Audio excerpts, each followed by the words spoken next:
విద్యార్థి దశల నుంచి మొదలుకొని విద్యార్థి సమస్యలకు సంబంధించినటువంటి అంశాలతో ఈరోజు దాదాపుగా 2 సార్లు ఎమ్మెల్యేగా ఉన్నటువంటి ఎమ్మెల్యే గఫూర్ సార్ మనతో ఉన్నారు. సార్తో మాట్లాడదాం. సార్ నమస్తే. ఈరోజు చెప్పండి, గతంలో దాదాపుగా విద్యార్థి దశ నుండి 2 సార్లు ఎమ్మెల్యే కావడం జరిగింది. మీ రాజకీయ ప్రస్థానం ఎలా మొదలైందంట? నమస్తే అండి. నేను సాధారణ కుటుంబం నుంచి వచ్చిన వాడినే. సమాజం మారాలనేటువంటి ఒక బలమైన కాంక్ష నాలో ఉండింది. ఈ పేదరికం, దారిద్ర్యం, అసమానతలు సమాజంలో, కష్టజీవిలో జరుగుతున్న అన్యాయము, ఇవి సహజంగా నన్ను సిపిఎం వైపు పోవడానికి దోహదం చేసినాయి.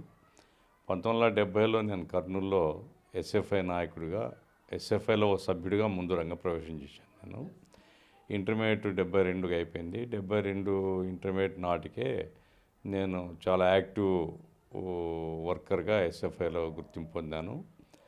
తర్వాత ఉస్మానియా కాలేజ్లో నేను డిగ్రీ చేశాను. డిగ్రీ చేసినప్పుడు నేను జిల్లా నాయకుడికి కూడా ఉన్నాను.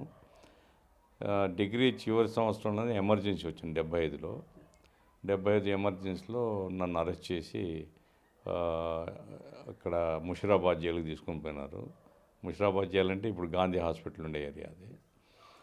ఆ రకంగా ఏంటంటే విద్యార్థి దశలో పాల్గొంటూ చురుగ్గా ఉండడం, సమాజాన్ని అర్థం చేసుకుని సమాజం మార్పు కోసం సరైన రాజకీయాలు ఏమిటని గ్రహించి ఆ రకంగా వామపక్ష రాజకీయాలు, ప్రత్యేకించి సిపిఎం పార్టీ సభ్యుడిగా, నాయకుడిగా ఎదిగినటువంటి క్రమంలో నన్ను 75లో అరెస్ట్ చేసిన తర్వాత రాజకీయ కార్యకర్తగా నేను సిపిఎం. ఫ్యామిలీ నుంచి మీకు ఎలాంటి సపోర్ట్ వచ్చింది? అంటే విద్యార్థి దశలో ఉండే సందర్భంలో మీరు చదువుకునే టైంలో కూడా వివిధ రకాల కేసులు కావచ్చు, లేదా మీ ఫ్యామిలీ నుంచి ఎలాంటి ప్రెజర్స్ వచ్చాయంటే విద్యార్థి సంఘంలో ఉంటూ ఇలాంటి కేసులు మీకు అవసరమా, చదువు వైపు వెళ్ళాలని పేరెంట్స్ నుంచి మీకు ఎలాంటి సమస్యలు వచ్చాయి?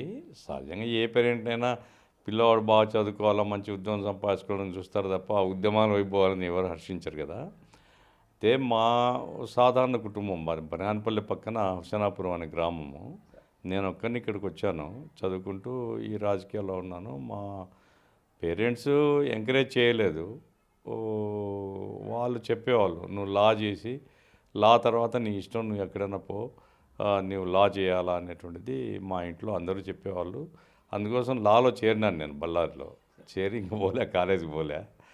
అయితే నేను 75 ఎమర్జెన్సీలో అరెస్ట్ అయిన తర్వాత ఓ రకంగా ఏమంటే పట్టుదలతో పనిచేయాలి, ప్రజల్లో పనిచేయాలి, ఈ అన్యాయానికి వ్యతిరేకంగా నిలబడాలి అనేటువంటిది వచ్చి నేను ట్రేడ్ యూనియన్స్లో చేరి ట్రేడ్ యూనియన్ నాయకుడిగా ఎదిగాను. అదే రాజకీయ ప్రస్థానంలో సిపిఎం నాయకుడిగా 2 సార్లు ఎమ్మెల్యే కావడానికి కానీ, ఈరోజు గుర్తింపు పొందడానికి కానీ ప్రధానంగా నేను ట్రేడ్ యూనియన్స్లో చేసినటువంటి యాక్టివిటీనే ప్రధానంగా నాకు గుర్తింపు వచ్చిందని భావిస్తున్నాను. మారుమూల గ్రామంలో ఉన్నటువంటి బనానపల్లె నియోజకవర్గంలో ఉన్నటువంటి మీరు కర్నూలు నగరంలో చేరుకున్న తర్వాత ఇక్కడ ట్రేడ్ యూనియన్తో పాటు ఎమ్మెల్యేగా మీకు ఎలా, అంటే బ్యాక్ ఎండ్గా ఉన్నటువంటి వారు ఎవరు ఎలాంటి సపోర్ట్ రావడం జరిగింది, ఎలా మొదలైందంటారు సార్ కర్నూలులో? అట్లా బ్యాక్ సపోర్టు అట్లా ఏం లేదు. ఒకటి ఏమంటే నాకు అహర్నిశలు పనిచేయడం అలవాటు. నేను ఒక్కనే ఉండేవాడిని. ఇక 24 గంటలు ఆఫీస్లో కార్యకలాపాలు. నేను ట్రేడ్ యూనియన్ ఉద్యమాన్ని బాగా స్ప్రెడ్ చేశాము. అంటే నేను ఒక్కనే కాదు, మిగతా అందరూ కలిసి. ఇప్పుడు పానెం సిమెంట్స్లో యూనియన్ పెద్ద ప్రభావం కలిగించేటువంటి పద్ధతిలో, ఆదోన్లో ఉండేటువంటి ట్రేడ్ యూనియన్ మూమెంటు, కర్నూలులో మోటార్ వర్కర్స్, రాయలసీమ పేపర్ మిల్లో యూనియన్ పెట్టిన తర్వాత అదొక పెద్ద గుర్తింపు. నిరాహార దీక్షలు చేయడము, పేపర్ మిల్ రివైవ్ చేయడం కోసం. ఆ రకంగా ఏంటంటే కార్మిక వర్గంలో కానీ ప్రజల్లో కానీ నిరంతరం సమస్యల మీద పోరాడుతూ ఉంటారు అనేటువంటి. మీరు పోరాడినటువంటి పోరాటాల్లో ప్రధానంగా చూసుకున్నట్లయితే పక్కన ఉన్నటువంటి పేపర్ మిల్లుతోనే ఈ కమ్యూనిస్టులకి, కార్మిక సంఘాలతో మంచి అనుబంధాలు ఏర్పడ్డాయని చెప్పి కూడా అప్పట్లో చాలా వాస్తవాలు వచ్చాయి. అక్కడి నుంచే స్టార్ట్ అయిందంటారా మీకు? అట్లేం కాదు. పేపర్ మిల్లు రావడం కంటే ముందే ట్రాన్స్పోర్టు లారీ వర్కర్స్ యూనియన్ పెద్ద సంఘం అది జిల్లాలో. ఇప్పుడు కర్నూలే కాకుండా 5-6 సెంటర్స్లో యూనియన్ పెట్టినాము. ఆ తర్వాత పానెం సిమెంట్స్లో పెద్ద సంఘము, సూన్నాన్ అని మా కొలీగ్ ఉండేవాడు, ఆ తర్వాత హత్య చేయబడినాడు అతను. ఆ రకంగా ఏంటంటే ఇప్పుడు హమాలీ యూనియన్స్ ఉన్నాయి, అన్ని యూనియన్స్లో ఉన్నాం. పేపర్ మిల్ వచ్చిన తర్వాత ప్రజలందరిలో గుర్తింపు రావడానికి అది ఉపయోగపడింది. ఎందుకంటే పేపర్ మిల్ వర్కర్స్ ఎక్కువ కర్నూలు లోకల్ వాళ్ళు లేదా ఈ సరౌండింగ్స్లో ఉండేవాళ్ళు. వాళ్ళ ఉద్యమాలు, వాళ్ళ పోరాటాలు చాలా అన్యాయమైనటువంటి జీతాలు ఉండేటివి. ఆడ మేము పోరాడిన తర్వాతనే వాళ్ళ జీవితాలు బాగుపడినాయి. ఆ రకంగా ఏంటంటే ఒక మంచి గుర్తింపు రావడానికి పేపర్ మిల్లు కార్మికుల సమస్యల మీద పోరాటం, పేపర్ మిల్లును తిరిగి తెరిపించడం కోసం చేసిన ఆందోళన ఇవన్నీ ప్రజల్లో మంచి గుర్తింపును పొందడానికి ఉపయోగపడినాయి. కమ్యూనిస్టుగా మీరు ఎమ్మెల్యేగా ఇక్కడ ప్రస్థానం స్టార్ట్ చేసిన సందర్భంలో ఇటు రెండు వైపులా ఇటు తెలుగుదేశం కావచ్చు, కాంగ్రెస్ సంబంధించినటువంటి పార్టీలు బలంగా ఉండేటివి. అలాంటి పార్టీలను కాదని ఈ ఎర్ర జెండాకు అవకాశం ఎలా ఇచ్చారంటారు సార్? ఎర్ర జెండాకు అవకాశం ఎవరిచ్చిందేం కాదు. ఒకటి కర్నూలు నగరంలో కృషి వల్ల గుర్తింపు వచ్చింది. 83లో నేను పోటీ చేశాను ఫస్ట్ టైం. 83లో 6,000 చిల్లర ఓట్లు 7,000 వచ్చినాయి ఆ రోజుల్లో. 83 అంటే తెలుగుదేశం పుట్టినటువంటి సంవత్సరం అది. ఆ తర్వాత 83లో మాకు అలయన్సెస్ ఏం లేవు. 85లో అలయన్సెస్ వచ్చినాయి. అప్పుడు నాగిరెడ్డి గారికి తెలుగుదేశం పార్టీ టికెట్ ఇచ్చింది. మేమంతా బాగా పనిచేసాం. తిరిగి బాగా పనిచేయడం, ఆ రకంగా అహర్నిశలు కృషి చేయడం వల్ల తెలుగుదేశం పార్టీ కూడా మమ్మల్ని కాదనేటువంటి పరిస్థితి లేకుండా పోయింది. ఆ తర్వాత మరలా 94 అంటే మధ్యలో 89 ఎలక్షన్స్ వచ్చినాయి అనుకోండి. 89 ఎలక్షన్స్లో నేను ఓడిపోయినా. 94 వచ్చేపాటికి ఏంటంటే తెలుగుదేశం తప్పనిసరిగా మాకు ఇవ్వాల్సినటువంటి పరిస్థితి వచ్చింది. ఆ రకంగా 94లో ఎన్టీ రామారావు గారు తిరిగారు. అప్పుడు నా కోసం వచ్చినారు. తెలుగుదేశం పార్టీ కూడా టికెట్ మాకు కేటాయించడంతో రెండు పార్టీల కలయిక అది చాలా ఉపయోగపడింది. అప్పుడు మొట్టమొదటిసారి కేఈ కృష్ణమూర్తి గారిని ఓడించి నేను ఎమ్మెల్యే అయినాను. కేఈ కృష్ణమూర్తి గారు ఆయన కాంగ్రెస్ పార్టీలో చాలా ప్రముఖమైన నాయకుడు, ఎక్స్ మినిస్టరు అట్లాంటి. అయితే ఇక్కడ అంటే ప్రజల్లో చేంజ్ కావాలి, మా తరఫున పోరాడేవాడు కావాలి, మా తరఫున అడిగేవాడు కావాలనేటువంటి కోరిక కూడా ఉంది. ప్రధానంగా ఏమంటే మైనార్టీ బేస్డ్ నియోజకవర్గం ఇది. అంతకుముందు మైనార్టీ రిప్రజెంటేటివ్స్గా ఎమ్మెల్యేస్ ఉన్నారు. నేనేం మొదటివాడిని కాదు. ఇబ్రాహీం ఖాన్ గారు ఉన్నారు, అంతకుముందు రెహమాన్ ఖాన్ గారు ఉన్నారు. ఇట్లా మైనార్టీ ఎమ్మెల్యేస్ ఉన్నారు. అయితే మా పార్టీ కానీ మేము కానీ అట్టడుగు ఉండేటువంటి మైనార్టీల యొక్క ప్రయోజనం కోసం పనిచేస్తాం కాబట్టి మైనార్టీ ప్రజల యొక్క ఆదరణ, తెలుగుదేశం సిపిఎం కాంబినేషను, దీంతో గెలుపు సాధ్యమైంది. ఆ గెలుపు కూడా ఒక ప్రధానమైనటువంటి ప్రత్యర్థిని ఓడించి గెలవడం అనేటువంటిది ఉపయోగపడింది. అయితే ఈసారి జరగబోయేటటువంటి ఎన్నికల్లో సిపిఎం పార్టీ ఎలా ముందుకెళ్తా ఉంది? ఏ పార్టీలతో పొత్తులతో ముందుకెళ్లే ఆలోచనలు ఉన్నాయి? పార్టీ కేంద్ర సంబంధించినటువంటి అధిష్టానం ఎలాంటి నిర్ణయాలు తీసుకునే అవకాశాలు ఉన్నాయంటారు? ఇప్పుడు ఈ రాష్ట్రానికి సంబంధించి ఇంకా మేము ఎత్తుగడలు ఏమి, ఏ పార్టీతో ఏమి అటువంటి ఇంకా చర్చ జరగలేదు. అటువంటి నిర్ణయాలు ఇప్పుడు తీసుకోలేదు. కానీ ఒకటి మేము ఆల్ ఇండియాలో ఉండేది ఏంటంటే భారతీయ జనతా పార్టీ ప్రభుత్వం ఈ దేశాన్ని నాశనం చేస్తుందని మా అభిప్రాయం. ప్రజల మధ్య వైషమ్యాలు తేవడం, కార్పొరేట్లకు అనుకూలమైన ఆర్థిక విధానాలు, తద్వారా ప్రజల యొక్క ఆర్థిక కష్టాలు పెరుగుతున్నాయి, నిరుద్యోగం పెరుగుతుంది, దేశం మత వైషమ్యాలతో నాశనమయ్యేటువంటి ఒక పరిస్థితి తీసుకుని వస్తున్నారు. కాబట్టి మేము బీజేపీని ఓడించడం ప్రధాన లక్ష్యం. బీజేపీని బలపరిచేటువంటి ప్రత్యక్షంగాని పరోక్షంగాని బీజేపీతో సంబంధం ఉండే ఏ పార్టీతో కూడా మాకు సంబంధాలు ఉండవు. ఆ వెలుగులో ఈ రాష్ట్రంలో ఏం చేయాలని మేము చర్చించుకుంటాం. ఆల్ ఇండియా లెవెల్లో మాత్రం బీజేపీ వ్యతిరేకమైనటువంటి ఎన్నికలు ప్రధానంగా మా కర్తవ్యంగా మేము భావిస్తున్నాం. ఈ గతంలో చూసుకున్నట్లయితే కమ్యూనిస్టులకి కంచుకోటలుగా ఉన్నటువంటి ఉత్తర భారతదేశంలో ఉన్నటువంటి కొన్ని రాష్ట్రాలు, ఈశాన్యంలో కావచ్చు లేదా పశ్చిమ బెంగాల్లో 20 సంవత్సరాలు చేసినటువంటి జ్యోతిబాసు కావచ్చు, ఇటు కేరళలో కూడా కొన్ని సెగ్మెంట్లలో సిపిఎం ప్రభావం ఎక్కువగా ఉండింది. రాను రాను ఎందుకు దేశంలో ఎర్ర జెండాకు ఎందుకు ఆ ర్యాప్ అనేది తగ్గిపోతూ ఉంది? ఏమంటారు అసలు? ఉత్తర భారతదేశంలో కమ్యూనిస్ట్ పార్టీ ప్రధానమైనటువంటి శక్తిగా ఎప్పుడు లేదు. అయితే బెంగాల్లో ప్రధాన శక్తిగా ఉన్నాం. మేము 30 సంవత్సరాలు మేము ప్రభుత్వాన్ని పరిపాలించాము. కేరళలో ఇప్పటికీ మా ప్రభుత్వం ఉంది. దేశవ్యాప్తంగా కార్మిక సంఘాలు కానీ ప్రజానీకంలో కానీ బలమైనటువంటి ఒక వాయిస్ ప్రభావం కలిగి ఉండే పార్టీగా సిపిఎం పార్టీ ఉండింది. అయితే సరళీకరణ ఆర్థిక విధానాలు వచ్చిన తర్వాత ప్రజల ఆలోచనలో కొన్ని మార్పులు వచ్చినాయి. ఈ సరళీకరణ ఆర్థిక విధానంలో వ్యక్తివాదం ముందుకొచ్చింది. వ్యక్తి యొక్క ఆ, అతను తన గురించి ఆలోచిస్తున్నాడు తప్ప సమాజాన్ని గురించి ఆలోచించడం లేదు. మేమేమో సమాజాన్ని గురించి చెప్తాం, వ్యక్తుల గురించి చెప్పము. ఆ రకమైనటువంటి వైరుధ్యంతో ప్రజలకు మేము కాస్త దూరమైనాము. అందుకోసమే బెంగాల్లో ఓడిపోయినాము. కేరళలో అధికారంలో ఉన్నాము. అందుకోసం ఇప్పుడు మరలా తిరిగి ప్రజల్లోకి చేరుకోవడం ఎట్లా అనేటువంటిది దేశవ్యాప్తంగా కృషి జరుగుతుంది. కార్మిక సంఘాలని ఆర్గనైజ్ చేయడము ఇప్పుడు, ఎందుకంటే సరళీకరణ ఆర్థిక విధానం వచ్చిన తర్వాత ఉద్యోగ భద్రత లేకుండా పోయింది. అందుకోసం కార్మికులు సంఘాలంటేనే భయపడేటువంటి వాతావరణం ఉంటుంది. ప్రభుత్వ రంగం విధ్వంసం చేయబడుతుంది. పోరాడితే మా ఉద్యోగాలు పోతాయనే ఒక భయ వాతావరణం అనేది దేశంలో ఉంది. ఆ రకంగా ఏమంటే తాత్కాలికంగా కొంత ఇబ్బందిని ఎదుర్కొన్నా అనతి కాలంలో దాన్ని అధిగమిస్తామనేటువంటి ప్రయత్నాలు చేస్తున్నాం. బెంగాల్లో తిరిగి ఇప్పుడు ఈ 10 ఇయర్స్లో మేము బాగా ఇంప్రూవ్ అయినాము. దేశవ్యాప్తంగా కూడా మా కార్మిక సంఘాలు చురుగ్గా పనిచేస్తున్నాయి. ఆ రకంగా సిపిఎం పార్టీ తిరిగి పూర్వభంలోకి పోతుంది అనేసి అనుకుంటున్నాం. ఈ దేశవ్యాప్తంగా చూసుకున్నట్లయితే సార్, ఇటు బీజేపీ కావచ్చు, కాంగ్రెస్ కావచ్చు, గతంలో ఆ దేశాన్ని పరిపాలించాయి, లేదా లోకల్గా ఉన్నటువంటి రాష్ట్రాలను పరిపాలించాయి. అయితే సిపిఎం పరిపాలించినటువంటి రాష్ట్రాలు ఏవైతే ఉన్నాయో కంప్లీట్గా ఇప్పుడు ఉన్నటువంటి కేరళని మనం చూసుకున్నట్లయితే విద్యా, వైద్య, ఆరోగ్య సంబంధించినటువంటి వాటిలో ఇతర రాష్ట్రాల కంటే డిఫరెంట్గా ఉంటుంది. ఎందుకంటే సిపిఎం పాలనకు ఎందుకు అలా డిఫరెన్సెస్ ఎందుకు అలా ఉంటుందండి? మేము ఇప్పుడు త్రిపుర చాలా మోస్ట్ బ్యాక్వర్డ్ స్టేటు, బెంగాలు, కేరళ, ఈ 3 రాష్ట్రాల్లో మేము అధికారంలో ఉన్నాం. ఈ 3 రాష్ట్రాల్లో కూడా పోయి చూడండి, ప్రజా జీవితంలో మార్పులు, విద్య, వైద్యంలో మార్పులు రావడానికి కానీ, ఉపాధి రంగంలో మార్పులు తేవడానికి కానీ మేము చాలా తీవ్రమైన కృషి చేశాం. కేరళ ఎందుకు జీవన ప్రమాణాలు ఇప్పటికి కూడా హయ్యెస్ట్ ఇన్ ది కంట్రీ ఎందుకు ఉంటుందంటే, కేరళలో ఒకటి ప్రజలు చాలా అక్షరాస్యులు, చైతన్యవంతులు. రెండవది ఏమంటే ప్రభుత్వం కూడా ప్రతి రూపాయి ప్రజల కోసమే ఖర్చు పెట్టడం. ఇప్పుడు కేరళలో రాష్ట్ర ప్రభుత్వం ఎక్కడ తిరువనంతపురం కూర్చొని పరిపాలన చేయడం కాదు.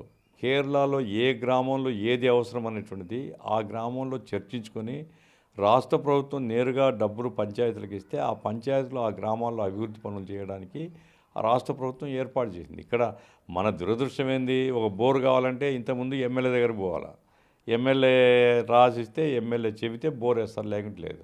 కేరళలో ఆ సిస్టమ్ లేదు. కేరళలో 40% ఆఫ్ ది ఫండ్స్, కేరళ కానీ బెంగాల్లో మేము గవర్నమెంట్లో ఉన్నప్పుడు కానీ 40% రాష్ట్ర ప్రభుత్వం యొక్క బడ్జెట్ ఆమోదమైతేనే ఆటోమేటిక్గా జనాభా ప్రాతిపదిక మీద గ్రామాలకు వెళ్ళిపోతాయి డబ్బులు.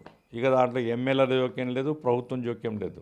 ఆ గ్రామం నుండి పంచాయతీ కానీ ఆ గ్రామం నుండి ప్రజాప్రతినిధులు కూర్చొని వాళ్ళ గ్రామాన్ని ఎట్లా అభివృద్ధి చేసుకోవాలో ఈ డబ్బులతో అనేది వాళ్ళు చర్చించుకుంటారు. ఆ రకంగా ఎమ్మెల్యేల మీద ప్రెజర్ తగ్గింది. తర్వాత ప్రతి రూపాయి ఖర్చు పెడతారు. ఆ రకంగా ఏంటంటే డెవలప్మెంట్లో మోడలే, ఎడ్యుకేషను, హెల్త్ మేము టాప్ ప్రయారిటీ తీసుకుంటాం. ఆ రకంగా 10% ఎడ్యుకేషను కేరళలో ఇవ్వగలిగినాము. అట్లాగే హయ్యర్ స్టడీస్ కూడా కేరళైట్స్ హయ్యర్ స్టడీస్లో కూడా చాలా ముందుంటారు. ఆ రకంగా ఏంటంటే ఎప్పుడైతే విద్య అందరికీ అందుబాటులో ఉండి ఉన్నత విద్యావంతులు అవుతారో వాళ్ళ జీవితాన్ని వాళ్ళు మార్చుకోగలుగుతారు. కాబట్టి వాళ్ళు గల్ఫ్కి పోయి ఉద్యోగాలు చేస్తున్నారు, బయట దేశాల్లో పోయి ఉద్యోగాలు చేస్తున్నారు. ఆ డబ్బు తీసుకుని వస్తే కేరళకే డెవలప్మెంట్ కదా. ఆ రకంగా ఏంటంటే కేరళ ఒక మోడల్ స్టేట్గా డెవలప్ కావడంలో సిపిఎం రోలు చాలా ముఖ్యమైన రోలు. బెంగాల్లో కూడా ఆ కృషి మేము చేశాము. భూమి పంచాము, లక్షల ఎకరాల భూమి మేము పంపకం చేసాము పేద రైతులకు. ఆ రీత్యా మా వెంట ఉన్నారు. సరే, తాత్కాలికంగా మమతా బెనర్జీ ఇచ్చినటువంటి స్లోగన్స్తో కొంత అటువైపు పోయినా మరలా రాక తప్పదనే మేము అనుకుంటున్నాం. ఎందుకంటే వాళ్ళెవరు ప్రజల కోసం పనిచేసేవాళ్ళు కాదు, అధికారాన్ని ఉపయోగించుకొని డబ్బులు. ఇప్పుడు ఎన్ని ఆరోపణలు బెంగాల్ గవర్నమెంట్ మీద, చిట్ ఫండ్ స్కామ్ కానీ, లేకుంటే ఈ ఇవన్నీ ఉన్నాయి కదా. మా కాలంలో ఒక్క స్కామ్ లేదు కదా. కాబట్టి కమ్యూనిస్టుల పరిపాలన ఎప్పుడు ప్రజల కోసంగా ఉంటుంది. మా ఎమ్మెల్యేలు కానీ మా మంత్రులు కానీ ప్రజల్లో భాగంగా ఉంటారు. వాళ్ళు ప్రజల నుంచి వేరుగా ఉండరు. ఆ రకంగా ఏంటంటే సింప్లిసిటీతో ప్రతి రూపాయి ప్రజలకు ఖర్చు పెట్టాలనేటువంటి ప్రయత్నం మేము చేస్తాము. అందుకోసమే కేరళ ఈరోజు కూడా టాప్లో ఉంది దేశంలో.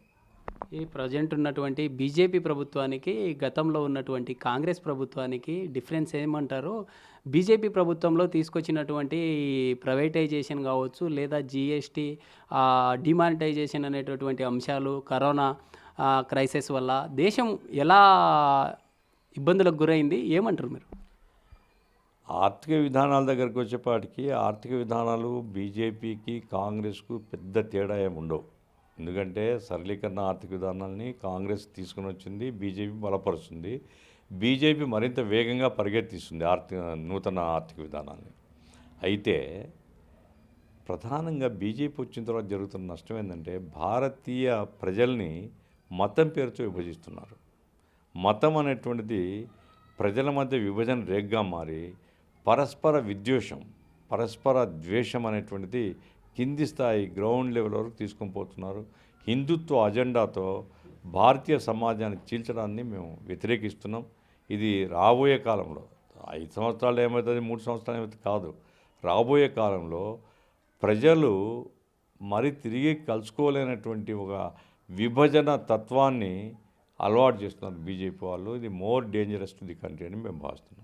ఇటీవల చూసాం సార్, ఇటు కర్ణాటక రాష్ట్రంలో హిజాబ్ సంబంధించినటువంటి ఇష్యూ దేశవ్యాప్తంగా సంచలనం సృష్టించింది. ఇటు ఈశాన్యంలో ఉన్నటువంటి రాష్ట్రంలో తెగలకు సంబంధించి ఇష్యూస్ జరుగుతూ ఉన్న అధికారంలో ఉన్నటువంటి బీజేపీ కావచ్చు, అక్కడ స్టేట్లో ఉన్నటువంటి ప్రభుత్వాలు దాని గురించి అసలు మాట్లాడినటువంటి సందర్భాలు ఎందుకంటారు? ఇప్పుడు కర్ణాటకలో హిజాబు, హలాలు, అజాన్ ఈ 3 ఇష్యూస్ బీజేపీ టేకప్ చేసింది.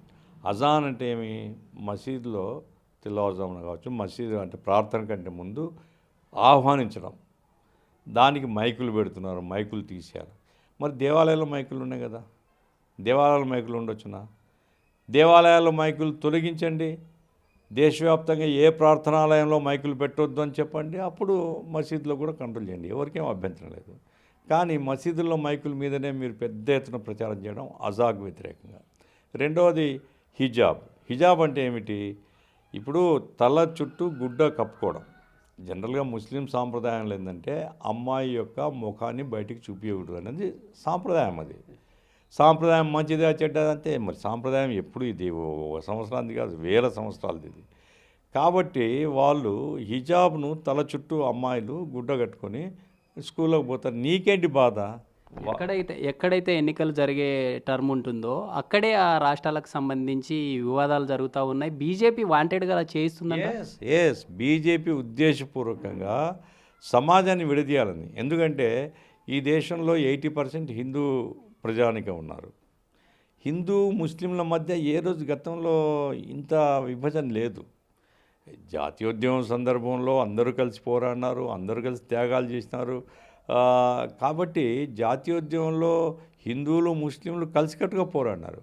బీజేపీకి జాతీయోద్యమంతో సంబంధం లేదు. బీజేపీ ఓ రకంగా బ్రిటిష్ వాళ్ళకి సహాయం చేసిన పార్టీ. ఇప్పుడు ఏంటంటే వాళ్ళు 80% ఉండేటువంటి హిందూ ఓట్లను సొమ్ము చేసుకోవడం కోసం హిందుత్వ అజెండాతో హిందువులు మిగతా ప్రజలకు వ్యతిరేకంగా ఉండేటట్టు చేయడం కోసం క్రైస్తవ మీద ముస్లింల మీద వ్యతిరేక ప్రచారం చేస్తూ విభజిస్తున్నారు. ఇప్పుడు హిజాబ్ విషయం అట్లాగే హలాలు అనేటువంటిది ఒక నమ్మకం. ఏంటంటే ప్రవక్త గారి కాలం నుంచి ఏదైనా ఒక జంతువును మాంసాన్ని తినాలనుకున్నప్పుడు దాన్ని జుబా చేయాలి, దాన్ని కోసినప్పుడు ఆ శరీరంలో ఉండేటువంటి రక్తం అంతా బయటికి వెళ్ళిపోతుంది. చెడు రక్తం అంతా పోయిన తర్వాత అప్పుడు తినండి అని చెప్పారు. ఆ పద్ధతిలో ఇప్పుడు ఎవరైనా కోయకుండా తినరు కదా. ఆ కోసేది ఇప్పుడు ముస్లిం కోస్తేనేమో వ్యతిరేకిస్తావు, హిందువులు కోయకుండా తింటారా?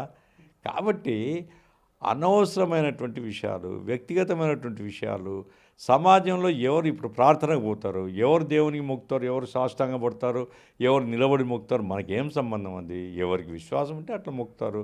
ఇప్పుడు చర్చిలోకి పోతాం మనం, వాళ్ళు కూర్చునే ప్రార్థన చేస్తారు, అది వాళ్ళ సాంప్రదాయము. నమాజుకు పోతాము, వంగుతారు, తర్వాత కింద ఆ రకంగా నమాజ్ చేస్తారు వాళ్ళు, అది వాళ్ళ సాంప్రదాయం. ఇక్కడ సాంప్రదాయాలు కానీ మత పద్ధతులు కానీ మనం ఏర్పాటు చేసినట్టు కాదు.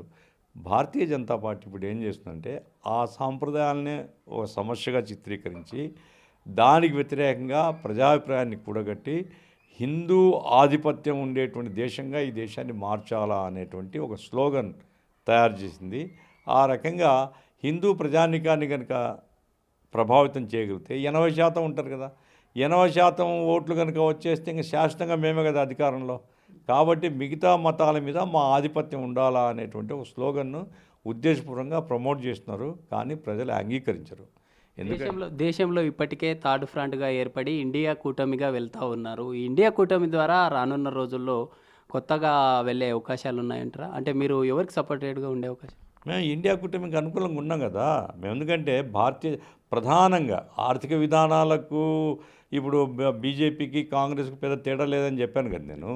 కాబట్టి ఇండియా కూటమి మేము ఎందుకు మద్దతు ఇస్తున్నామంటే ఈ దేశంలో ప్రజాస్వామ్యం బతకాల, ఈ దేశంలో రాజ్యాంగం గౌరవించబడాలా, ఈ దేశంలో లౌకికతత్వం ఉండాలా, ఈ దేశంలో భాయ్ హిందూ ముస్లిం క్రైస్తవులందరూ భాయ్గా జీవించాలా, పక్కనున్నప్పటికీ పరస్పరం ప్రేమ ఆదరణతో జీవించాలా. అటువంటి ఒక జాతీయ ఐక్యత తీసుకుని రావాలా, ప్రజల మధ్య ఐక్యత తీసుకుని రావాలనేది ప్రధాన ఉద్దేశంతో. ఏపీలో ప్రధానంగా దాదాపు 4.5 సంవత్సరాలు గడుస్తున్నా రానున్న ఎన్నికల్లో ముందుకెళ్తా ఉన్నాయి. ఎలా ఉందంటారు? అంటే 4.5 సంవత్సరాల పాలన ఎలా ఉంది వైసీపీ? బాగాలేదు. ఒక్క మాటలు చెప్పాలంటే ఏమాత్రం బాగాలేదు. ప్రజలు పెట్టినటువంటి విశ్వాసానికి వాళ్ళు ఏమాత్రం న్యాయం చేయలేదు. అంతకుముందు తెలుగుదేశం మీద ఉండే వ్యతిరేకతతోనే వైసీపీకి ఓటేశారు. ఇప్పుడు వైసీపీ మీద వ్యతిరేకత ఎంత పెరిగిందంటే ఇంకా ఒక్కసారి మరలా ఈ మహానుభావుడు ముఖ్యమంత్రి అయితే రాష్ట్రం సర్వనాశనం అనేటువంటి ఒక జనరల్ భావన ఏర్పడింది. కాబట్టి ఈ రెండు పార్టీల మీద కూడా ప్రజల్లో సదభిప్రాయం లేదు. రెండు పార్టీలు కూడా ఇక్కడ కొట్లాడుతున్నాయి తప్ప ఢిల్లీలో పోయి ఇద్దరూ బీజేపీని బలపరుస్తున్నారు. ఈ పూర్వరంగంలోనే ఇండియా కూటమిని ఎట్లా బలపరచాలని మనం ప్లాన్ చేయాలి. ఏపీలో ఉన్నటువంటి ప్రజలు చేసినటువంటి తప్పంటారా లేకుంటే పాలకులదంటారా? అంటే ఏపీలో ఉన్నటువంటి ప్రజలు రాజధాని ఏది అంటే చెప్పలేని పరిస్థితుల్లో ఉన్నారు. ఏమంటారు మీరు? ప్రజల తప్పేముందండి. ఇప్పుడు ఆయన చంద్రబాబు నాయుడు రాజధాని అమరావతి చేయడానికి మాకు అభ్యంతరం లేదు. ఆ రోజు మేము బలపరిచాం అసెంబ్లీలో. అయితే ఆయన పరిపాలన మర్చిపోయి 360 రోజులు అమరావతి అనడాన్ని మేము వ్యతిరేకించాం. ఎందుకంటే రాయలసీమ బ్యాక్వర్డ్ రీజన్ ఇది. రాయలసీమ సమస్యలు ఉన్నాయి. రాయలసీమకు న్యాయం చేయి, అట్లాగే అమరావతికి న్యాయం చేయి, ఉత్తరాంధ్రకు న్యాయం చేయి అనేది మా అభిప్రాయము. ఆయన అమరావతి అందుతో ప్రజల్లో వ్యతిరేకత వచ్చి ఓడిపోయినాడు. ఈయన అసలు రాష్ట్రంలో రాజధాని లేకుండా చేసినాడు. కాబట్టి ఈ రెండింటిని మేము బలపరచడం లేదు. ప్రత్యామ్నాయం కావాలా. ఈ స్టేట్ డివైడ్ అయిన తరుణంలో కూడా 1916లో మనకి ఏదైతే జరిగిందో, మన కర్నూలు రాజధానిగా ఉన్నటువంటి సందర్భం ఉందో అలాంటిదే ఈసారి కూడా జరిగింది. మన రాజధానికి సంబంధించినటువంటి అంశంలో రాయలసీమ జిల్లాల్లో ఎప్పుడు కరువుతో విలయతాండవిస్తూ ఉంటుంది. రాయలసీమ వాదులకి ఇలాంటి అవకాశాలు ఉండే అవకాశాలు ఉన్నాయంటారా? అంటే ఏపీ డెవలప్మెంట్ దిశగా ముందుకెళ్తూ ఉంది ఏపీలో ఉన్నటువంటి కోస్తా ప్రాంతం. రాయలసీమ ప్రాంతం ఇలానే ఉండే అవకాశాలు ఉన్నాయి. రాయలసీమకు ఇద్దరు అన్యాయం చేసినారు. రాయలసీమలో ప్రధానంగా నీటి వనరులు తక్కువ, ఉండేటువంటి నీటినే జాగ్రత్తగా రాయలసీమకు ఇవ్వాలి. దానికి మేము మొదటి నుంచి మా సుందరయ్య గారు ఒక పుస్తకం రాసినాడు, ఆంధ్ర రాష్ట్రంలో ప్రజారాజ్యం అనే దాంట్లో ప్రతి ఎకరాకు నీళ్ళు ఇవ్వచ్చును. ఆ నీళ్ళు ఇవ్వడానికి ఉండేటువంటి వనరులు ఏమిటి, ఈ వనరులను ఎట్లా వాడుకోవాలి అనేటువంటిది ప్లాన్ చేసినాం. ఇప్పుడు గోదావరి, కృష్ణా నదులు, తుంగభద్ర వీటిని కనుక సమన్వయం చేసుకుంటే ప్రతి ఎకరాకు నీళ్ళు ఇవ్వచ్చును. రాయలసీమకు మొత్తానికి నీళ్ళు ఇవ్వచ్చును. కానీ శ్రద్ధ లేదు, బడ్జెట్ అలొకేషన్ లేదు. కాబట్టి రాయలసీమ ఇష్యూస్ మీద అటెన్షన్ కావాలి. రాష్ట్ర ప్రభుత్వం ఎవరైనా ఉన్నాయి, ఏ పార్టీ అని ఉండని, వెనుకబడ్డ ఉత్తరాంధ్ర కానీ వెనుకబడ్డ రాయలసీమ కానీ. ఇప్పుడు శ్రీకృష్ణ కమిషన్ తీసుకుంటే మనం, శ్రీకృష్ణ కమిషన్ ఏం చెప్పింది, తెలంగాణ కంటే కూడా వెనుకబడిన ప్రాంతం రాయలసీమ అని చెప్పింది. కాబట్టి రాయలసీమలో సాగునీరు, రాయలసీమ అన్ని ప్రాంతాలకు త్రాగునీరు, రాయలసీమలో ఉపాధి అభివృద్ధి, రాయలసీమలో పరిశ్రమల అభివృద్ధి, ఇవి జరగాల్సినటువంటి అవసరం ఉంది. దీనికి రాజధాని అమరావతిలో పెట్టుకోవడం పోటీ కాదు. అమరావతి రాజధాని అయితే చంద్రబాబు చెప్పిన రాజధానిని మేము బలపరచడం లేదు. రాజధాని అనేది ఒక కామన్, ఒక సెక్రటేరియట్ ఉంటుంది లేదా ఆఫీస్లో చోట ఉంటే అంతే తప్ప అభివృద్ధి అన్ని ప్రాంతాల్లో జరగాలి, అన్ని జిల్లాల్లో జరగాలి. ప్రత్యేకించి ఉత్తరాంధ్ర రాయలసీమ యొక్క అభివృద్ధి మీద రాష్ట్ర ప్రభుత్వం ప్రత్యేకించి నిధులు కేటాయించి దృష్టి పెట్టాలని మా అభిప్రాయం. గత ప్రభుత్వము రాజధాని సంబంధించినటువంటి అంశాన్ని తీసుకొని అంటే స్టేట్ బైఫర్కేట్ కావడం, అదే నినాదంతో ముందుకు రావడం, వచ్చినటువంటి వైసీపీ పాలన సంబంధించినటువంటి వైసీపీ పాలనలో 3 రాజధానులు అంటూ కూడా దాదాపు 4.5 సంవత్సరాలు గడిచింది. ఎక్కడ కూడా ఆ రాజధానికి సంబంధించినటువంటి ఏర్పాటు చేయలేదు. ఆ రానున్న ఎన్నికల్లో ఎలా ఉంటుందంటారు ప్రజల నుండి? ఇప్పుడు ఈ 3 ముక్కలాటను ఎవరు హర్షించరండి. ఎందుకంటే ఒక రాజధాని మెయింటైన్ చేయడమే ప్రభుత్వానికి భారం. 3 రాజధానులు మెయింటైన్ చేయడం అనేది ఆచరణలో అసాధ్యం. భారతదేశంలో లేదు, ప్రపంచంలో చాలా. వాళ్ళు ఎంతసేపు సౌత్ ఆఫ్రికాలో ఉంది. సౌత్ ఆఫ్రికా నేర్చుకునేది, వాళ్ళు తప్పుని చెప్పుకున్నారు. ఈ 3 రాజధానులు కాదు, ఒకటే రాజధానిగా డెవలప్ చేసుకోవాలని. కాబట్టి మనకు ఉండే ఒక రాజధాని 3 ముక్కలు చేయడం, ఈయనకు రాజధాని మీద శ్రద్ధ కాదండి. ఉత్తరాంధ్రను రెచ్చగొట్టాలా, రాయలసీమను రెచ్చగొట్టాలా, రాజకీయ ప్రయోజనం కోసం రాజధాని అంశాన్ని, కులాల అంశాలని అన్నింటినీ ఆయన రంగంలోకి తీసుకుని వస్తున్నాడు. ఆయనకు సొంతంగా రాజకీయ స్థాయి లేదు, సొంతంగా అభివృద్ధి మీద ప్రణాళిక లేదు. కాబట్టి కులము, ప్రాంతము వీటిని నమ్ముకొని రాజకీయం చేస్తున్నాడు. ఈ రాజకీయాలు ఓడిపోతాయి. ఈ ఓడిపోవడం చాలా అవసరమని మేము భావిస్తున్నాం. రాష్ట్రంలో ల్యాండర్ సంబంధించినటువంటి ఇష్యూస్ చాలా వస్తూ ఉన్నాయి. పోలీసులు కూడా చూసి చూడనట్లు చేస్తూ ఉన్నారంటూ కూడా వాస్తవాలు బయటకు వస్తూ ఉన్నాయి. దీని మీద మీ కామెంట్ ఏమంటారు? పోలీసులు దురదృష్టం ఏంటంటే, అందుకు వైసీపీ రాజ్యంలో అంతకుముందన్నా కొంచెమన్నా ఇండిపెండెంట్గా వ్యవహరించేవాళ్ళు, కానీ వైసీపీ ప్రభుత్వంలో పోలీసులు ఖాకీని మర్చిపోయి వైసీపీ రంగులు తొడుక్కుంటున్నారు. చాలా దురదృష్టం ఇది. ప్రతి ఎమ్మెల్యే కబ్జా కోరండి. ఇక వాడెవడన్నా పుణ్యాత్ముడు ఎవడున్నాడో నాకు తెలియదు, కానీ 151 మందిలో నాకు తెలిసి ప్రతి ఎమ్మెల్యే ఒక కబ్జాదారుడు. ప్రభుత్వ భూములను ఆక్రమించుకున్నాడు, వక్ఫ్ భూములను ఆక్రమించుకున్నాడు, ఎండోమెంట్ భూముల్ని ఆక్రమించుకుంటున్నారు. ఈ రకంగా ఇసుక అమ్ముకుంటున్నారు, ఎర్రమట్టి అమ్ముకుంటున్నారు. దొరికినంత భోంచేయడమే కార్యక్రమంగా పెట్టుకున్నారు. దానికి పోలీసుల ఒత్తాసు ఉంది. నమ్మే అవకాశాలు ఉన్నాయంటారు సార్? గతంలో కూడా ముద్దులు పెట్టారు, దగ్గరకు తీసుకున్నారు, మహిళలు కావచ్చు లేదా జెంట్స్ని కూడా అలా చేశారు. ఈసారి మాత్రం వైసీపీ ప్రభుత్వాన్ని నమ్మే అవకాశాలు ఉన్నాయంటారు ప్రజలు? భవిష్యత్తు చూడాలా. నేనైతే నమ్మరు అనుకుంటున్నాను. ఎందుకంటే టీచర్లకు వాతలు పెట్టినాడు, ఉద్యోగులకు వాతలు పెట్టినాడు, రైతులకు మొన్న ఇప్పుడు రాయలసీమలో తీవ్రమైన కరువు ఉంది, ఏమి ఇవ్వలేదు, వాత పెట్టినాడు. తుఫాన్ వచ్చింది, రైతులకు అక్కడేమి ఇవ్వలేదు, వాతలు పెట్టినాడు. వ్యవసాయకులు లక్షల మంది వలసలు పోతున్నారు. యువతకు ప్రతి సంవత్సరం ఒక డిఎస్, ప్రతి జనవరిలో నిరుద్యోగ క్యాలెండర్ అన్నారు. ఇప్పటికే 4.5 సంవత్సరాలు గడిచింది, ఏ జనవరిలో కూడా ఉద్యోగాలు ఇవ్వలేదు. అంటే జగన్ దృష్టిలో వాలంటీర్లే ప్రభుత్వ ఉద్యోగాలు అంటారా? వాలంటీర్లు ప్రభుత్వ ఉద్యోగాలు కాదని వాళ్ళే చెప్తున్నారు కదా. హైకోర్టుకి ఇచ్చిన అఫిడవిట్లో వీళ్ళు ప్రభుత్వ ఉద్యోగాలు తాత్కాలికంగా అరేంజ్మెంట్ చేసుకున్నామని. ఇప్పుడు జగన్ ఇచ్చినటువంటి ఉద్యోగాలు ఏమిటంటే సచివాలయ ఉద్యోగులు తప్ప 1,50,000 మంది ఏదో.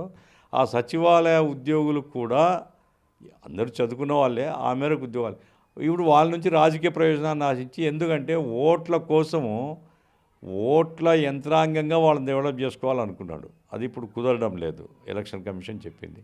ఈయన ఉద్యోగాల మీద శ్రద్ధ లేదండి, డిఎస్సి మీద శ్రద్ధ లేదు, లక్షల ఖాళీలు ఉన్నాయి, టీచర్ ఉద్యోగాలు ఖాళీలు ఉన్నాయి. ఏ దాని మీద శ్రద్ధ లేదండి. దాచుకో ఇది కార్యక్రమం. వైసీపీలో చాలా అన్యాయం ఉంది. ప్రభుత్వం ప్రజలకు సంబంధించి ఎవరికి చెప్పుకోవాలా, ఎవడు వినే దిక్కు లేదు, వాళ్ళకి న్యాయం చేసే దిక్కు లేదు. ఎంతసేపున్నా బటన్ నొక్కుడు ప్రభుత్వమే తప్ప ప్రజల పాత్ర లేదు, ప్రజల ప్రమేయం లేదు. ఇది అన్ని విధాలా భ్రష్టుపట్టిన ప్రభుత్వంగా నేను భావిస్తున్నాను. ఈ రాష్ట్రంలో చూసుకున్నట్లయితే వైజాగ్ స్టీల్ ప్లాంట్ కావచ్చు, లేదా రాష్ట్రానికి సంబంధించి ప్రత్యేక హోదాను మేము తీసుకొని వస్తామని చెప్పి గతంలో చెప్పారు. ఎందుకు ఈరోజు గట్టిగా అడగలేకపోతున్నారంటారు బీజేపీని? బీజేపీకి వ్యతిరేకంగా ఏం మాట్లాడలేడండి. బీజేపీ వ్యతిరేకంగా మాట్లాడితే జగన్మోహన్ రెడ్డి జైలుకు పోతాడు. ఎందుకంటే ఈరోజు బీజేపీ తనకు అనుకూలంగా ఉండే వాళ్ళని మాత్రమే కాపాడుతుంది, మిగతా వాళ్ళందరినీ జైల్లో వేస్తుంది. ఇప్పుడు జగన్మోహన్ రెడ్డి మీద చాలా కేసులు ఉన్నాయి. కాబట్టి ఈయన ఇన్నాళ్ళు బెయిల్ మీద ఉంటున్నాడంటేనే బీజేపీ సపోర్టు. కాబట్టి బీజేపీకి అన్ని విధాల పార్లమెంట్లో వాళ్ళు ఏ చట్టమైనా తీసుకుంటారని బలపడుతుంది. చివరికి ముస్లింలకు వ్యతిరేకంగా సిఏఏ చట్టాన్ని, అంటే ఈ సిటిజన్షిప్ అమెండ్మెంట్ యాక్ట్ పెడితే దాన్ని కూడా ఈయన బలపరిచాడు. ముస్లింలు ఈయనకు ఓట్లు వేసినారు, ఈయన పోయి బీజేపీని బలపరుస్తున్నాడు. కాబట్టి ఈయన మాట్లాడలేడు. ఈయన నాలుక మడత పెట్టి వాళ్ళు ప్లాస్టర్ వేసేసినారు. కాబట్టి ఏం మాట్లాడలేడు. రానున్న ఎన్నికల్లో భవిష్యత్తు కార్యాచరణ ఎర్ర జెండా ఈసారి ఖచ్చితంగా వీస్తుందా? ఎలా ముందుకెళ్ళబోతా ఉన్నారు? స్టేట్ వైడ్గా కావచ్చు, ఇటు కర్నూలులో మీ కార్యాచరణ ఎలా ఉంటుంది? ఇప్పటికే మీ పార్టీ క్యాడర్లో ఎలాంటి సపోర్ట్ ఉంది? ఇప్పుడు ఎర్ర జెండా వీస్తుందా లేదా అంటే ఎన్నికల్లో గెలుపు ఒకటే గీట్రాయ్ కాదు. ఎందుకంటే ఈ కాలంలో డబ్బు ప్రభావం ఉంది. ఇప్పుడు ఈ వైసీపీ వాళ్ళు అడుగుతున్నారు, ఏదైనా వైసీపీ క్యాండిడేట్ ఎవడన్నా పోతే 30 కోట్లు చూపియని, పార్లమెంట్కి పోతే 100 కోట్లు చూపియని, మన దగ్గర 30 లక్షలు కూడా లేవు ఎవరి దగ్గర. కాబట్టి ఓట్ల గెలుపును క్రైటీరియా తీసుకోకూడదు. బట్ ఎర్ర జెండా ప్రజల్లో పనిచేస్తుంది, కార్మిక వర్గంలో పనిచేస్తుంది, పోరాటాలు జరుగుతున్నాయి, ఉద్యమాలు జరుగుతున్నాయి. ఎర్ర జెండా సమాజానికి వేగుచుక్క, కాబట్టి దాని పాత్ర ఏమి తగ్గదు. గతంలో మనం చూసాం సార్, అంటే కర్నూలు సంబంధించినటువంటి అసెంబ్లీ సంబంధించిన సెగ్మెంట్లో గఫూరు వేరే పార్టీలోకి పిలుస్తూ ఉన్నారు, గఫూర్ వెళ్తున్నారు అంటూ కూడా సోషల్ మీడియాలో వైరల్ అయ్యాయి గతంలో. అలాంటి ఆలోచన ఏదన్నా ఉందంటారా గఫూర్కి? అంటే సిపిఎంతోనే ఉండే అవకాశం ఉంది? అట్లా ఏం లేదండి. నేను ఎందుకంటే ఎన్టీవీలో కొన్ని టీవీలో ఆ రోజులు వచ్చింది, నేను ఖండించినాను వాటిని. నేనేం పార్టీ మారే ఆలోచన నాకు లేదని. కాబట్టి అట్లా ఏం లేదు. ఈ పదవుల కోసం మారేటట్టుంటే ఎప్పుడో మారిండే వాళ్ళం. కాబట్టి అదేం లేదు. సిపిఎం పార్టీ పనిచేస్తుంది, సిపిఎం పార్టీ అభివృద్ధి అవుతుంది. ఎన్నికల్లో పోటీ చేసి గెలుస్తామా లేదా అంటే నేను గ్యారెంటీ చెప్పలేను. ఎందుకంటే డబ్బుల కాలం వచ్చేసింది, ఓటర్లు డబ్బులు అడుగుతున్నారు. అందుకోసం ఆ విషయంలో నేను గ్యారెంటీ చెప్పలేను, కానీ బట్ పనిచేయడం మాత్రం మేము పనిచేస్తాం. ఏపీలో ఎలా ఉండబోతుందంటారు సార్? ఏపీలో ఏదైనా పార్టీతో పొత్తులో ఉండబోతుందంటారా, లేకుంటే సింగిల్గా వచ్చే అవకాశం ఉందండి? ఇంకా మేమేమి ఆ నిర్ణయం తీసుకోలేదు. నేను ముందే చెప్పాను కదా, భారతీయ జనతా పార్టీతో ప్రత్యక్షంగా కానీ పరోక్షంగా కానీ సంబంధం ఉండేటువంటి ఏ పార్టీతో మేము కలవం. వైసీపీ కానీ అట్టా ఇక్కడ తెలుగుదేశం కానీ ఇక జనసేన వాళ్ళతో భాగము. కాబట్టి ఈ 3 పార్టీలు కూడా బీజేపీ అంటే బాబు, జగన్, పవన్, ఇది బీజేపీ. ఇక్కడ వాళ్ళు కానటువంటి వాళ్ళతో మేము కలవాలా, అది ఇంకేం మేము మాట్లాడలేదు. తొందరలో ఆ నిర్ణయం తీసుకుంటాం. ఏపీలో గతంలో చూశాము, జగనన్న చెల్లి అయినటువంటి షర్మిల కూడా కాంగ్రెస్ పార్టీకి వచ్చారు. ఏపీలో రాజకీయ పరిణామాలు మారిపోయే అవకాశాలు ఉన్నాయంటారా? మారే అవకాశాలు? షర్మిల సరే, ఆమె రావడాన్ని, ఎందుకంటే ఎవరైనా రాజకీయాల్లో మేము పనిచేస్తాం, ప్రజలకు సేవ చేస్తామంటే మనం ఆహ్వానించడమే కదా. ఇప్పుడు కాంగ్రెస్ పార్టీలో రావడం వల్ల జరగబోయే పరిణామం ఏంటంటే వైసీపీకి డ్యామేజ్ అవుతుంది. వైసీపీ నుంచి, ఎందుకంటే వైసీపీ అంతా కాంగ్రెసే కదా. ఇప్పుడు ఈయన చేస్తున్నటువంటి ఈ స్వయం కృత్యాలు ఉన్నాయి, వాళ్ళకి టికెట్ లేదు, వీళ్ళకి టికెట్ లేదు, ఇవన్నీ మారుస్తున్నాడు. వాళ్ళందరూ ఆడిపోవాలా. కాబట్టి షర్మిల చుట్టూ పోగైనా పోగు కావచ్చు. ఏమైనా ఒక 10% ఓట్లు కనుక వైసీపీ నుంచి పక్కకు వస్తే వైసీపీ గెలవదు కదా. ఆ రకంగా వైసీపీ ఓడిపోవడానికి షర్మిల సిమెంటింగ్ అనేది నేను అనుకుంటున్నాను.